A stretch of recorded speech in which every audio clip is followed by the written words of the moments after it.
안녕하십니까. 오늘은 지난번 강의에 이어서 지난번 강의는 역사에 대해서 말씀드렸습니다. 그 역사의 일부분인 사건에 대해서 오늘 말씀드리려고 합니다. 역사도 변화를 가져오고 사건도 변화를 가져오는데 얼마만큼의 변화, 어떠한 변화이어야 사건이 될 수 있는가 하는 질문이 먼저 떠오릅니다. 왜냐하면 역사의 시간도 변화를 가져오고 사건도 변화를 가져오기 때문입니다. 우리가 잘 알듯이 시간이 지나면 모든 것이 변합니다. 우리가 자동차를 보면 알 수 있습니다. 얼마 전까지만 해도 휘발유 자동차, 디젤 자동차가 대세였습니다. 지금은 전기 자동차가 올라오고 있고 머지않아 그것이 대세를 이룰 것입니다. 자율주행차도 나타나고 있습니다. 제가 석사 논문을 쓸 때 전동 타이프라이터를 썼습니다. 그 당시만 해도 전동 타이프라이터만 해도 대단히 편리한 것이었습니다. 그 전에는 전동이 아니었기 때문에 전동 타이프라이터만 해도 앞섰던 것이죠. 그런데 박사학위 논문을 쓸 때는 PC, 컴퓨터로 썼습니다. PC는 자유자재로 문장을 옮길 수가 있고 단락도 바꿀 수가 있었습니다. 지금은 PC 안에 모든 자료가 들어와 있습니다. 그러니 노트북 하나만 가지고 있으면 하루 종일 작업을 할 수 있게 되었습니다. 책을 들고 다닐 필요도 없고 전자책을 주문하면 1, 2초 내로 곧바로 들어오기 때문에 모든 자료가 컴퓨터, PC 안에 들어와 있습니다. 논문도 검색하고 사용할 수 있습니다. 요즘 사업을 하는 사람들도 다 이 PC를 통해서 인터넷으로 주문하고 배송합니다. 앞으로도 점점 더 그렇게 빠르게 세상은 변할 것입니다. 한때는 석유 자원이 곧 고갈되고 인류 문명의 쇠락이 올 것이라고 했다가 요즘은 에너지 자원이 넘쳐나고 있는 현실을 보면서 이제 그런 걱정이 다 사라져버렸습니다. 셰일가스, 태양광, 풍력 등 대체 에너지가 나오고 있습니다. 변화는 이렇게 진행되고 있습니다. 이 변화를 타지 않으면 우리는 낙오자가 되고 맙니다. 소통의 수단이 획기적으로 발전했습니다. AI가 발전했고 요즘은 AI가 걸러주는 자료들을 편식하는 경향이 생겼습니다. 사람들이 예전 같지 않아지고 있습니다. 많이 변했습니다. 우리가 이러한 변화를 이볼루션, 진화라고 말합니다. 많은 것이 옛것을 버리고 새롭게 진화하고 있습니다. 이렇게 진화하고 변화하는 것을 우리는 역사라고 부릅니다. 지난번 강의에서 민중신학을 역사적 지식이라고 불렀습니다. 민중신학은 역사적 지식입니다. 역사로부터 오고 역사로 되돌아가는 지식입니다. 역사 속에서 하나님의 영의 활동을 분간하고 그리고 하나님의 나라를 분간하려고 하는 것이 이 역사적 지식입니다. 그리고 다시 역사로 되돌아간다는 것은 역사의 그 지식이 일부가 되어서 역사 속에서 누르게 되는 지식이 되는 것입니다. 그래야 명실상부하게 역사를 번역하는 민중신학이 된다고 말할 수 있습니다. 역사 속에서 누르게 될 수 있는 지식과 담론을 개발하는 것이 민중신학이라 한다면 민중신학의 핵심에는 역사가 있고 그 중에 더 핵심에는 사건이 있습니다. 사건이야말로 진정한 변화를 가져오는 계기이기 때문입니다. 민중신학을 사건의 신학이라고 부르는 것은 그만큼 사건이 중요하기 때문입니다. 그리고 역사의 변혁이 그만큼 필요하기 때문입니다. 사건은 역사를 바꿔줍니다. 사건은 먼저 패러다임 시프트를 가져옵니다. 패러다임의 변화, 지금까지의 방식이 아닌 새로운 방식을 가져오고 새로운 사람을 만듭니다. 그런데 사건은 기적이 아닙니다. 이 패러다임 시프트가 기적이 아니듯이 사건은 기적이 아닙니다. 기적은 없는 사실들이 나타나는 것입니다. 갑자기 기상천외한 일들이 내 눈앞에 펼쳐지는 것을 말합니다. 사람이 물 위를 걷는다든가 죽은 자가 다시 나에게 나타나는가 하는 이러한 불가능한 일들이 일어나는 것과 같은 것입니다. 기적은 초자연적인 것이고 자연 법칙을 넘어서는 일이며 이러한 기적이 있다면 그런 기적은 적어도 사건은 아닙니다. 이에 비해서 사건은 기존의 사실들이 존재하고 이 사실들이 새롭게 재조합되는 것을 말합니다. 이러한 재조합은 기존 질서에서는 불가능한 일입니다. 기존 질서를 부정하는 새로운 시작, 역사 속에서 기존의 연속이 부정되고 새로운 현재가 일어나는 것이 바로 사건입니다. 그런데 이 새롭게 조합하는 일이 우연적으로 일어난다는 것입니다. 그리고 그것은 주체들을 만들어내고 주체들을 형성해주고 주체들을 동반합니다. 문제는 먼저 사건이 일어나고 주체가 형성되는가, 아니면 먼저 주체가 형성되고 그 주체가 사건을 일으키는가 하는 것입니다. 제가 이 문제를 놓고 여러 가지로 묵상하고 생각해 봤는데 결국 결론은 사건이 먼저라는 것입니다. 사건이 먼저 일어나고 그것에 의해서 주체가 형성됩니다.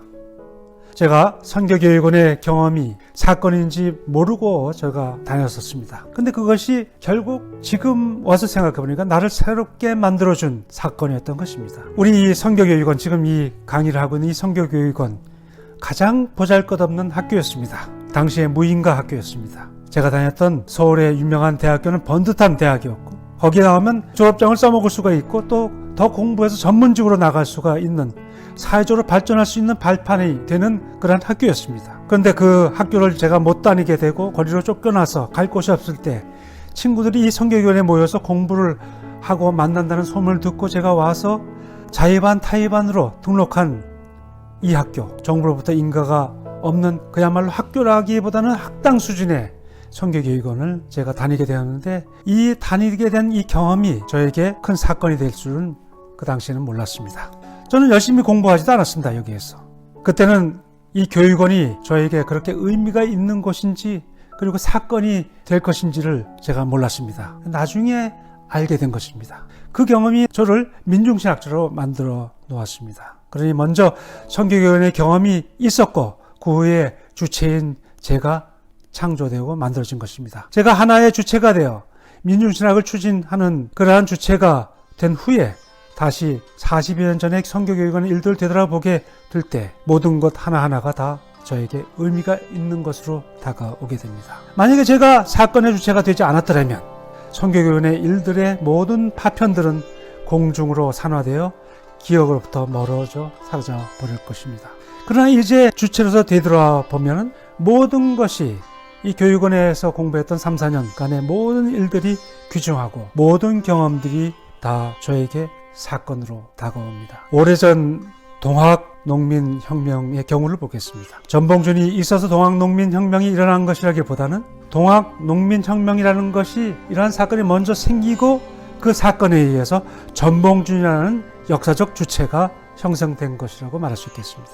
사건이 이처럼 주체보다 먼저입니다. 사건이 일어나고 주체가 탄생됩니다. 루비콘 강을 건너는 사건이 시저에 의해서 이루어졌습니다. 그러나 겉으로 보기에 시저가 루비콘 강을 건넜으니 시저가 먼저이고 루비콘은 나중인 것처럼 보입니다. 그러나 시저가 루비콘을 넘지 않았다면 주체로서의 시저는 없었을 것입니다. 루비콘을 건넜기 때문에 역사의 시저, 새로운 주체인 시저가 있는 것입니다. 그것을 넘지 않았더라면 시저는 범부로 남아서 역사의 뒤안길에서 서성이다가 사라지어 없어졌을 것입니다. 루비콘 강을 건넜기 때문에 그 이전의 일들이 재조합되어 새로운 의미를 갖게 됩니다. 그렇지 않았으면 루비콘 이전의 일들은 모두 의미가 없이 사라졌을 것입니다. 동학운동의 이야기로 다시 돌아가면 동학운동의 모든 사실들도 잊혀질 수가 있었습니다. 그러나 동학혁명이라고 하는 사건을 겪은 후 동학농민들의 모든 경험들, 농민들의 정의감, 농민들의 연대의식, 용기, 이런 모든 농민들의 덕목들, 그리고 농민들의 자치적 생활 공간이었던 집강소, 이런 모든 것들은 영원한 가치를 얻게 되었고 역사의 자서로 남고 한국인으로서의 긍지를 심어주었습니다. 이렇게 사건은 모든 것을 바꿔놓습니다. 기존의 담론이나 신념체계가 무너지고 새로운 것이 건설됩니다. 사건은 기적처럼 보일 수 있지만 그러나 사건은 기적이 아니라 역사의 일부입니다. 선한 사건을 일으키는 힘이 있습니다. 우리가 그 힘을 메시아적 영 또는 성령으로 부를 수가 있겠습니다. 악한 사건을 일으키는 힘도 있습니다. 우리는 아무래도 보편적 인류애와 생명에 대한 사랑의 관점에서 선한 사건을 하나님의 영의, 메시아적 영의 활동으로 생각하게 됩니다. 아우슈비츠나 쓰나미와 같은 사건들을 하나님이 영이 일으키셨다고 한다면 하나님은 사랑의 하나님이 될 수 없을 것입니다. 예수를 따르는 그리스도교는 무서운 하나님, 근접하지 못하는 하나님이 아니라 예수님과 함께 아빠, 아버지 하나님을 믿습니다. 그러므로 우리의 성령도 우리를 위해서 탄식하시며 고난을 함께 나누는 사랑하시는 성령님이라고 생각하는 것입니다. 성령이 역사 속에서 활동하시는데 이 성령은 바로 사건을 통해서 역사를 개입하시는 창조적 영입니다. 역사 속에서 일으키는 메시아의 영, 성령의 사건은 주체를 통한 사건이 됩니다. 특히 주체의 변화를 일으키는 사건입니다. 주체가 나타나냐에 따라서 역사가 바뀝니다. 사울이 다메섹 도상에서 예수 그리스도의 빛을 보고 사도가 되어 새로운 주체로 거듭난 사실이 있습니다. 즉 핍박자가 이러한 사건을 통해서 부활한 예수님과의 만남을 통해서 그 만남의 사건을 통해서 핍박 사울로부터 사도 바울이 태어난 것입니다. 이것이 사건이 만들어놓은 새로운 주체의 창조입니다. 그 사실들과 인물들이 재료로 간다면 그것을 새롭게 만드는, 다른 말로 하면 이러한 인물들과 사실관계들에게 새로운 의미를 부여하는 그 무엇인가 힘이 존재한다고 말할 수 있습니다. 이 힘에 의해서 사건이 터집니다. 이 그 무엇, 즉 힘은 주체의 바깥에 존재합니다. 이것이 바로 신적인 힘이라고 말할 수 있겠습니다. 이것은 역사 안으로 불어들어오는 바람과 같습니다. 역사의 모든 구성 요소들에게 불어들어와서 새롭게 하는 힘입니다. 새롭게 하는 영향력이며 마치 에테르와 같이 보이지 않지만 그것이 없는 것이 아니라 이른바 없이 존재하는 그러한 힘이라고 말할 수 있겠습니다. 이 보이지 않는 힘이요 영은 인간의 역사가 있는 곳에 언제나 존재해 있습니다. 역사에서 이러한 힘 역사를 무한히 변화 확장시킬 수 있는 그러한 영적인 힘을 가정할 때 우리는 잘못하면 숙명론, 운명론, 시운론으로 빠질 수가 있습니다. 이러한 영적인 힘이 다 이루어 놓을 테니까 우리 인간 주체가 이제 책임적으로 결단이나 결정할 필요가 없이 참여할 필요가 없다는 것입니다. 운명의 힘에 맡기면 된다는 것이 바로 이런 숙명론, 운명론, 시운론입니다. 여기에는 인간 주체가 없고 보이지 않는 주체, 즉 신적인 힘만 있을 뿐입니다. 숙명론에는 주체 없이 사건이 터지는 것을 바랍니다. 순수히 비추적인 사건을 말하는 것입니다. 책임있는 주체의 결단과 무관한 사건이 터질 수 있는 것이 바로 숙명론입니다. 이것을 우리가 기적이라고 말할 수 있겠습니다. 기적은 주체가 없는 그러한 새로운 현실을 여는 것이 기적이라고 말할 수 있겠습니다. 그러므로 숙명론과 기적은 상통합니다. 둘 다 주체에 의해서 일어나는 것이 아니라 주체 없이 새로운 것이 일어나는 것입니다. 그렇기 때문에 그것은 함정이 될 수가 있습니다. 박근혜의 대북 정책이 현실에 기반하지 않는 시운적이고 운명론적인 사고에 기초해서 만들어졌기 때문에 매우 왜곡된 방향으로 흘러가게 되었던 것을 생각할 수 있습니다. 통일대박론에 기초한 흡수 통일을 내포한 드레스덴 선언은 북한이 받아들일 수가 없었습니다. 북한은 핵실험과 미사일 발사를 계속했고 남한은 급기야 16년 2월 박근혜 대통령에 의해서 개성공단의 전면 중단을 실시했습니다. 그러한 고육직책은 통하지 않았고 북한은 계속해서 도발을 했습니다. 이에 대응해서 박근혜 정부는 사드 배치와 한미군사훈련, 전력 증강 등으로 남북관계가 점점 더 극한 위기 상황으로 몰아가는 그러한 악순환의 구렁텅이에 빠지게 되었던 것입니다. 이러한 강경일변도의 정책은 근거 없는 북한의 붕괴론에 근거했습니다. 최순실이 통일은 2년 안에 이루어진다는 그런 말을 했는데 이것이 바로 북한 붕괴론입니다. 통일대박은 결국 북한 붕괴론에서 나온 것입니다. 노력 없이 통일이 저절로 시운적으로 운명적으로 이루어질 것이라는 생각이었습니다. 주체 없는 운명론이요 숙명론이었습니다. 개인적으로 박근혜 전 대통령이 이러한 운명론을 믿었던 것으로 보입니다. 예를 들어 보면 이런 말이 있습니다. 예언이 있다는 것, 또 그것대로 이루어지는 예들을 볼 때 역사와 인간의 운명도 모두 다 천명에 따라 각본에 따라 이루어져 가고 있다는 것을 인정하지 않을 수 없다. 여기서 인간의 역사와 운명이 다 천명에 따라 각본에 따라 이루어져 가고 있다는 것을 인정하지 않을 수 없다. 운명론입니다. 박근혜 대통령의 일기를 다시 보면 이런 말이 있습니다. 하늘이 일을 시키면 그 일을 충실히 묵묵히 완수하여 하늘을 기쁘시게 하고 자기 생을 충실하게 하는 것을 보람과 기쁨으로 삼는 것이 충분한. 또 이런 말이 있습니다. 인간은 반드시 두 번 태어난다. 그 첫 번째는 부모님께로부터 육신을 받아 태어나는 것이, 두 번째는 하늘의 진리의 말씀 안에서 깨우침을 얻어 다시 나야 하는 것이다. 이 인생사진은 하나의 연극이다. 그 인생의 각본은 이미 정해져 있고 무대에 들고 나는 때와 사건도 정해져 있다. 자기가 등장할 시간에 나아가 맡은 역할을 연기하고 끝나고 나면 돌아오고 그 연기를 얼마나 잘하는가 하는 것은 자기 노력에 달려있을지 모른다. 그러나 자기의 배역과 각본까지 바꿀 수 있는 힘이나 권한은 인간에게 없다. 또 이런 말을 했습니다. 정말 간절하게 원하면 전 우주가 나서 다 같이 도와준다. 이런 모든 발언들은 운명적 사고 정도를 보여주는 발언들입니다. 주체가 일어나서 무엇을 한다는 것이 아니라 하늘이 알아서 해준다. 연극이니까 우리는 그 맡은 배역만 감당하면 된다. 주체가 사라진 삶의 인식을 잘 나타내고 있는 말입니다. 이러한 운명론적 생각은 최태민과 그의 딸 최순실의 그러한 세계관에서 영향을 받은 것이 아닌가 생각합니다. 로마의 시저가 루비콘 강을 건너는 사건이 없었다면 로마 제국의 역사를 새로이 여는 시저가 될 수가 없었을 것이었습니다. 노예 반란의 사건이 스파르타카스라는 인물을 만들어 줬습니다. 먼저 사건이 사람을 주체를 만들어줍니다. 주체가 역사 변혁에 앞장서게 됩니다. 우리 역사를 보면은 20세기에 일어난 많은 해방운동에 스파르타커스단이라고 하는 이름을 가진 운동이 있습니다. 이처럼 과거의 사건이 오늘 현재에 새롭게 나타나고 있는 것입니다. 주체의 창조 없는 역사적 사건은 없습니다. 악한 역사, 나쁜 사건일수록 주체가 사라집니다. 주체가 있다면 역사의 책임을 져야 하고 사건의 책임을 져야 하는데 악한 역사, 나쁜 사건에는 주체가 사라지고 없어지는 경향이 있습니다. 예를 들면 독일의 나치의 참혹한 독가스 버튼을 누르는 행위, 이런 명령이니까 잠시 눌렀을 뿐이고 나는 그저 손가락의 힘만 사용했을 뿐이다. 나의 몸에 극히 일부만 들어간 것이고 내 몸 전체가 참여하는 것이 아니었다. 나는 잠시 로봇이 되는 것이었다. 이처럼 주체가 사라지는 극악한 행위들을 하는 것입니다. 재판에서 아이만이 홀로코스트에게 책임이 없다라고 자기 자신은 나치의 명령을 따랐을 뿐이라고 하는 변명을 내려놓은 것, 그것도 다 같은 그러한 방식입니다. 주체가 없는 혹은 주체가 사라지는 역사적 사건은 악한 사건이 되고 무책임한 사건이고 잔인할 수가 있는 그러한 것입니다. 일본 무사들이 사람들을 학살할 때 자기는 사라지고 일본도만 남습니다.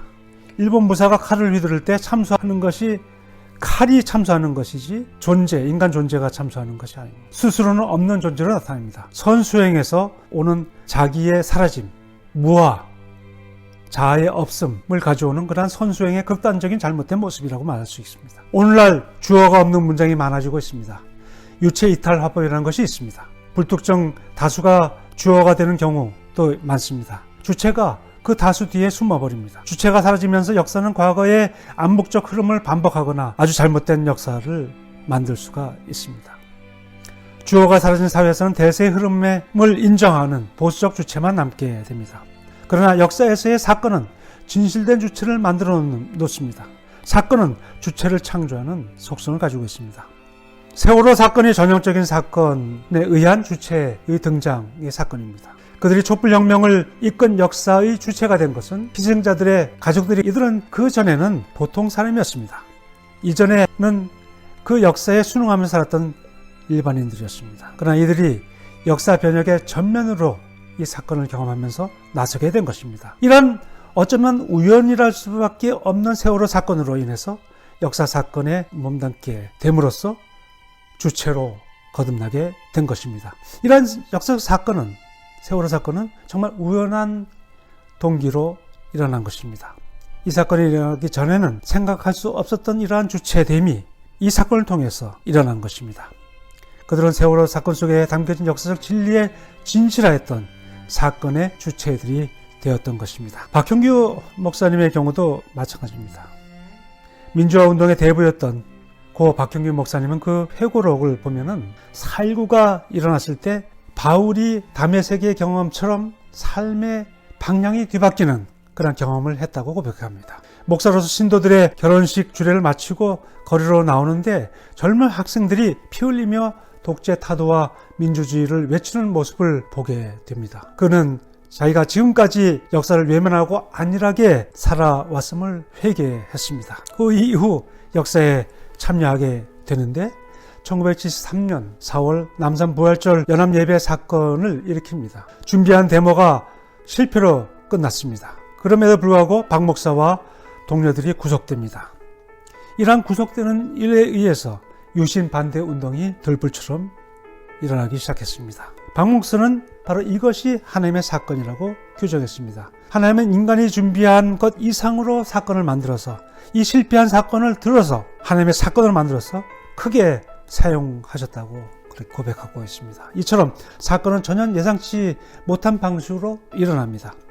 개인 박형균 목사에게 4.19는 회심의 사건이 되었고 다시 남산 부활절 예배 사건으로 민주화 운동의 새로운 역사를 쓰는 그러한 주역이 되었던 것입니다. 우리 역사의 중요한 사건으로 전태일을 생각해 보겠습니다. 전태일이 근로기준법을 지키고 노동조건을 개선하라고 외치면서 분신한 그러한 전태일, 그 사건은 한국 민주화 과정에서 가장 획기적인 사건 중에 하나였습니다. 그런데 정작 전태일은 어떤 계기로 이렇게 역사의 주체로 거듭날 수 있었는가 하는 질문입니다. 전태일 자신을 변화시킨 사건은 무엇이었는가? 제가 생각하기에 그것은 아마 그의 사랑이 아니었는가 하는 생각입니다. 그는 남을 위해 자신을 바친 예수를 묵상했습니다. 그것이 그에게 사건이 되었습니다. 당시 세검정에 있었던 임마누엘 수도원에 가서 일하면서 자신이 바로 설 수 있기를 기도했던 경험이, 예수 앞에 기도했던 그 경험이 그를 역사의 주체로, 사랑의 주체로 거듭나게 했다고 생각합니다. 김진숙 노동자 얘기를 해보겠습니다. 그녀는 자기 직장인 한진중공업 영도조선소에서 용접공으로 20대 초반에 일하기 시작했다가 해직돼서 25년 이상 복직운동을 했던 그런 노동자였습니다. 소금꽃나무라고 하는 그 책에서 그의 삶이 소상하게 소개되고 있습니다. 그녀가 회심하는 사건을 소개해 보고자 합니다. 그 이야기는 제가 쓴 민중신학 에세이 32쪽에 기록되어 있습니다. 제가 잠시 읽겠습니다. 그러던 어느 날 소나기가 내려 오후 작업을 못하고 회사의 명령으로 쉬고 있는데 비는 철철 오고 빨래하기도 그렇고 갈 데도 없고 해서 노는이 장도 깬다고 심시파적으로 그 책을 들척거렸다. 그 책을 끝내 들추지 말았어야 했을까? 눈물을 줄줄 흘리면서 난 처음으로 스스로에게 부끄럽다는 생각을 했다. 다른 누구도 아닌 나 자신에게 부끄러워 꺼이꺼이 지리산 계곡처럼 울었다. 가슴에 큰 산 하나가 들어앉아 그 산에서 돌덩이가 와르르 쏟아져 양심의 돌팔매질 해대는 그런 느낌이었다. 내가 살아온 삶과 별로 다르지 않은 삶을 산 사람, 그러나 그 삶을 피하거나 외면하지 않고 온몸으로 끌어안고 뒹굴었던 사람. 난 뭘까? 그의 삶에 비한다면 내 삶은 뭘까? 똥구덩이 같은 현장에서 혼자 비단신을 신고 내내 똥을 탈탈 털고 있었던 넌 뭐냐? 시집을 끼고 다니며 니체도 모르는 아저씨들을 비웃으며 그들과 나는 다르다고 끊임없이 주문을 외우던 넌 누구냐? 노동자란 말에 며칠을 보내며 회사원이라는 자만의 웃음을 질질 흘리던 넌 도대체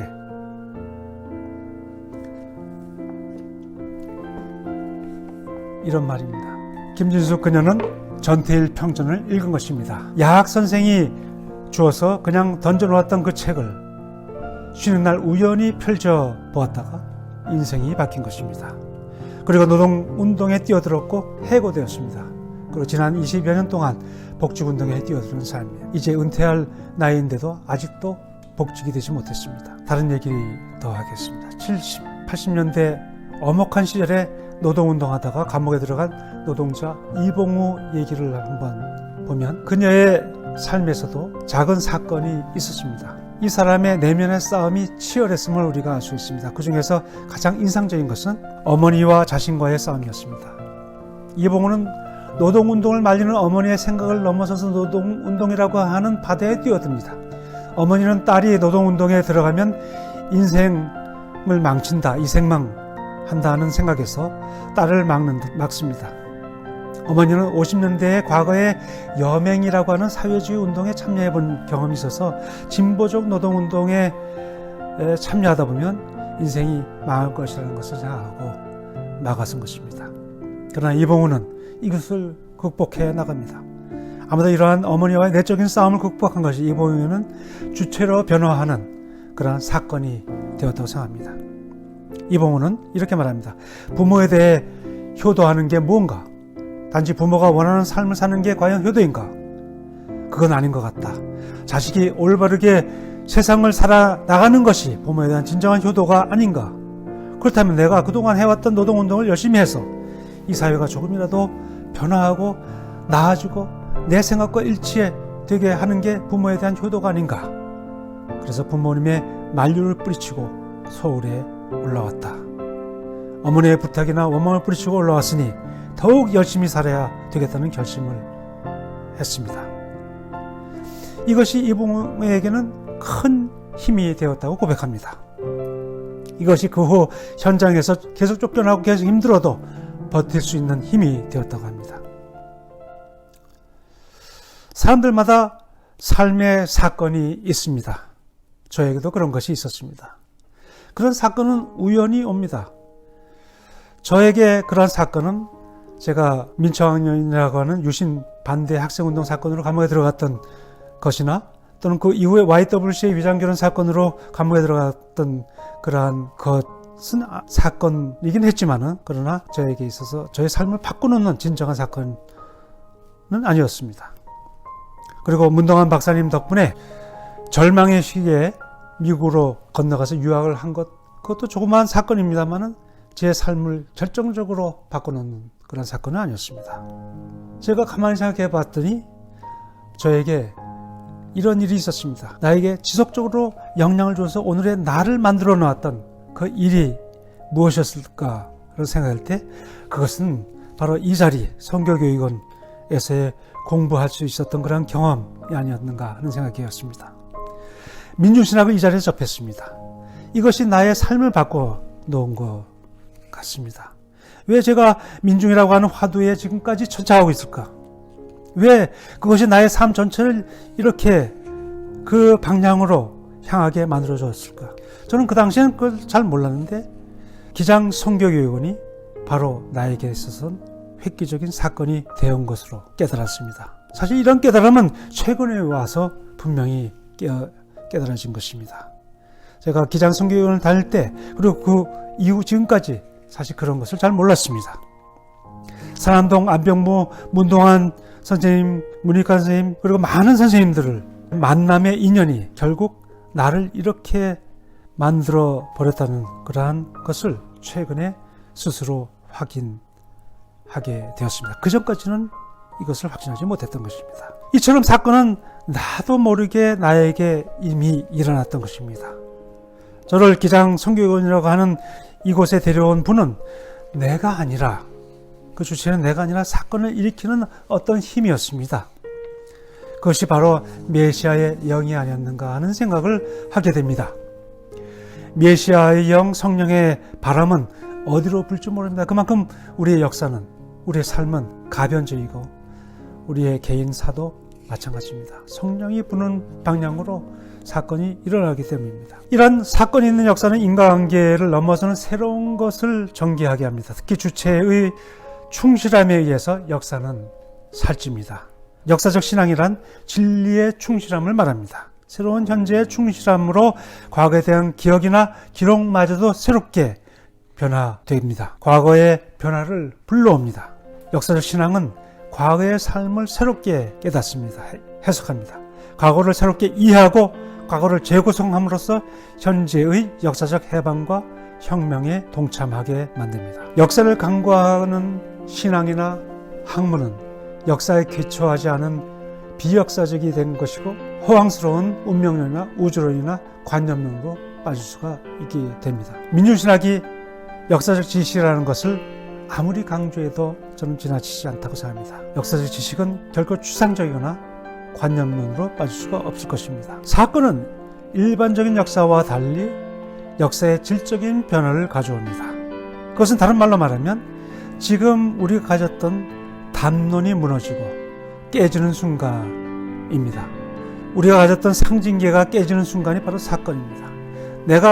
우리가 신봉하는 신념 체계에 내가 신뢰하는 대타자, the big other, 대타자가 죽는 순간입니다. 그리고 새로운 중심 기표, 주인 기표가 나타나는 순간이 바로 사건이라고 말할 수 있습니다. 오늘날 기존의 중심 기표를 중심으로 해서 상징계가 형성해 주는데 이 상징계를 형성해 주는 대표적인 것이 바로 법체계라고 말합니다. 오늘의 법체계가 상징계를 만들어줍니다. 신념체계를 문자화한 것이고 이 법체계에 의하면 악을 저지르지 않으면 무사할 것이고 말 잘 들으면 잘 될 것이다 하는 것입니다. 이런 법칙에는 일종의 안심주의, 즉 악을 저지르지 않고 법을 잘 지키고 명령을 잘 따르면 잘 된다는 일종의 허위의 안정감을 가져다 줍니다. 이러한 안정된 상징계를 여지없이 깨주는 것이 바로 사건입니다. 그리고 서서히 새로운 세계관을 알리는 그런 중심 기표를 깨닫게 해주는 것이 바로 사건입니다. 사건은 우연적으로 시작되지만 주체에게 영구적으로 그리고 지속적으로 영향을 끼칩니다. 그리고 이전과 과거와 현재, 지금의 역사를 새롭게 정리해 줍니다. 모든 이전의 역사를 변화시켜 줍니다. 이제 대표적으로 사건의 신학을 말씀하고 주창했던 안병무 선생님의 생각을 조금 말씀드리겠습니다. 제가 오늘 가져온 책, 안병무 선생님의 가장 중요한 마스터피스인 이 민중신학 이야기를 여러분들께서 좀 봐주시기 바랍니다. 민중신학 이야기에 안병무 선생님이 사건에 대해서 발견하는 것을 기록하고 있습니다. 25쪽에서 이렇게 썼습니다. 서양 사람들은 오클루스에 관심하지 못했는데 그들은 모든 것, 신도, 예수도, 성령도 이 모든 것을 인격으로, 페르소나로 파악하기 때문입니다. 그들은 예수가 누구냐 하고 누구냐만 물어요. 그래서 예수도 어떤 인격이다라는 답을 얻고 거기에 안주하고 말아요. 그러나 나는 그게 아니라고 생각했어요.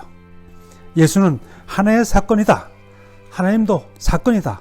나는 이것을 깨달았던 것입니다. 예수를 인격으로 본 것은 틀렸다. 잘못 본 것이다. 이 깨달음이 내 신학적인 전환점이었습니다. 사건이지 왜 인격이냐? 2000년 전에 팔레스타인 갈릴레아에 살았던 예수 개인이 무슨 의미가 있느냐? 사건이 중요하지. 이 깨달음이 뒤늦게나마 내게 온 것이요. 사건으로 해서 예수, 이것이 고리가 되어 나의 역사적 예수의 추구는 민중신학으로 연결된 것입니다. 그전에는 역사적 예수를 추구하면서도 그의 인격에 매료되어 개인으로서의 예수를 추구하고 있었습니다. 그러나 사건으로서의 예수, 즉 예수 사건으로서 그를 새롭게 이해하게 되니까 역사적 예수에게 접근하는 큰 신장로가 열린 느낌이 들었습니다. 이어서 안병무 선생님이 아주 귀한 말씀을 하는데요. 이 책의 35쪽 이런 말이 있습니다. 나는 민중의 사건을 거대한 하나의 화산맥에 비유하지요. 하나의 화산맥이 여러 시대를 두고 흘러오면서 각각의 역사적 상황에서 분출하는 것을 보고 있어요. 그 화산맥이 예수대의 거대한 활화산으로 터진 사건이 바로 예수 사건이다. 이렇게 보고 있고 그 화산맥이 지금 이 시대에도 면면히 역사의 지각 밑을 흘러가고 있다고 봐요. 그래서 오늘 한국에서 일어나는 민주사건들도 단절된 독립적 사건이 아니라 2000년 전에 예수 사건과 맥을 같이 하는 사건들이라고 보고 있어요. 이것이 중요한 건데 내가 추구하는 건 현존의 그리스도, 즉 그가 오늘 이 시대에 어떻게 나타나는가 하는 데 있어요. 그가 오늘 여기에 민중의 사건을 통해서 나타나고 있다. 그러니까 2000년 전에 예수를 추구하는 것이나 교리상의 그리스도를 추구하는 것은 넌센스다. 중요한 것은 오늘의 그리스도가 나의 언어로는 오늘의 예수 사건이 어디서 어떻게 일어나느냐 하는 것이다. 그것은 기존 체제에서 일어나는 것도 아니고 기존 교회 안에서 일어나는 것도 아니다. 오히려 거기로부터 소외당하고 버림받고 쫓겨난 성문 밖, 예수는 예루살렘 성문 밖에서 소양당해 죽었지요. 이 성문 밖에서 일어난다. 이렇게 본 것입니다. 안병무 선생은 예수의 사건이 오늘날에도 민중운동 속에서 터져나온다는 것입니다. 하나님 나라가 위로부터 오지만 그러나 역사에서는 밑바닥에서 올라온다고 했습니다. 그것은 underneath, 가장 밑바닥의 사람들로부터, 밑바닥의 현실로부터 시작되는 변화입니다. 예수가 가장 엄혹한 시절에 하나님 나라를 선포했습니다.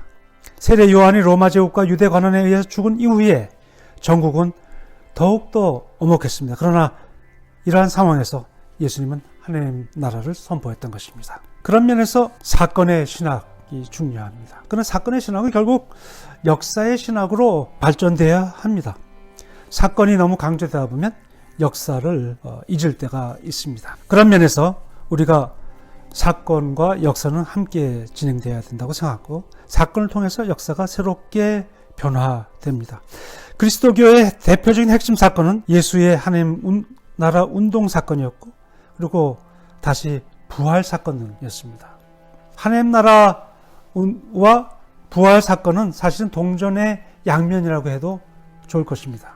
부활한 예수가 우리의 죄를 벗겨줬다고 한 것은 예수가 역사를 다시 시작했다는 것을 말할 수 있습니다. 새롭게 하나님 나라 역사에 동참할 수 있도록 우리들에게 모든 죄를 사해 주셨다는 것입니다. 죄의식에 빠져서 불안하고 전전긍긍하고 아무 일을 하지 못하는 그러한 상태에 빠져 있게 하는 것이 아니라, 죄인으로서가 아니라 죄를 사함으로써 하나님 나라를 위한 의인으로 그 의를 이루는 주체로 만든 사건이 바로 예수의 부활 사건이었고, 예수의 죄사함의 사건이었다고 말할 수 있겠습니다. 부활이 우리를 의롭게 만들어 놓았습니다. 여기에 저는 칭의론이 바로 이렇게 해석되어야 된다고 생각합니다. 우리의 삶이 의로워지고 새로워졌기 때문에 우리가 역사를 새롭게 시작할 수 있다는 말씀을 할 수 있다는 것입니다. 예수의 부활 사건은 역사를 새롭게 시작할 수 있게 만드는 사건이었습니다. 이것이 바로 예수님의 부활의 메시지입니다. 그렇기 때문에 예수의 부활의 사건은 역사를 변혁시키는 그러한 사건이고, 이 사건은 역사를 완성시키는, 완성을 향하게 하는 그러한 하나님 나라 운동을 여는 사건이었다고 말씀드릴 수 있겠습니다. 그러니까 사건과 역사는 함께 같이 가는 그러한 것이 바로 신학에 있어서 중요한 요소라고 말씀드릴 수 있겠습니다. 이상으로 말씀드립니다. 다음번 강의에는 한과 단에 대한 강의가 되겠습니다. 민중의 한의 이야기를 중점적으로 말씀드리고, 혹시나 한과 단을 함께 묶어서 한꺼번에 강의할 수도 있을 것 같습니다. 다음번에도 기대해 주시기 바랍니다. 감사합니다. 질문이 있으면 혹시 제기를 해 주시면 좋겠습니다. 저도 이게 굉장히 사건이라는 것에 대해서 좀 고민이 많아서, 지금 말씀하시는 게 사회과학적으로 얘기하면 사건이라는 것은 사회 현상으로 볼 수 있거든요.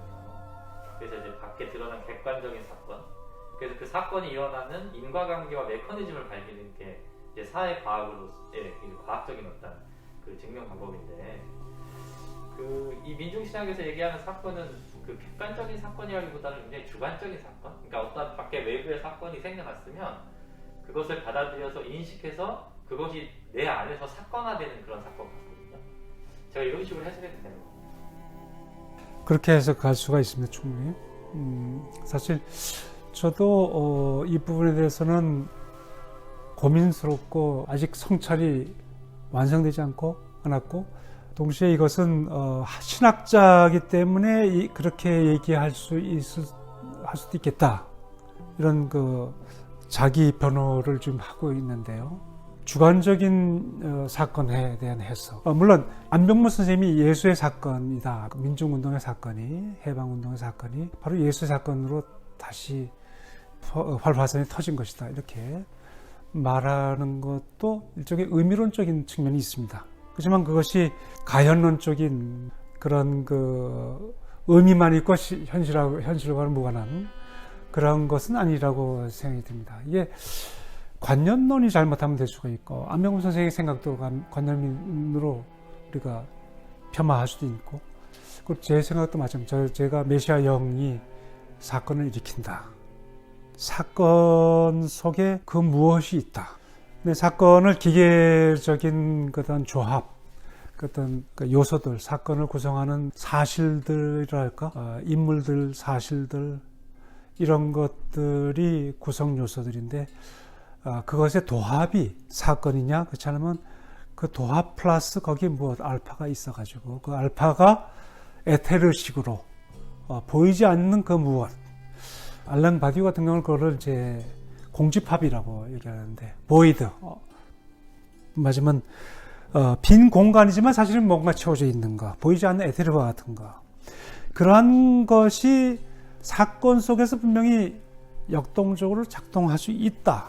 자, 거기까지 이제 우리가 철학자나 신학자들은 얘기를 할 수 있습니다. 근데 사회과학적으로 볼 적에는 어떤 요소들이 있으면 그 만유 인력의 법칙에 의해 서로 끌어당기고 하는 그런 관계적인 그런 힘이 작용이 되는데요.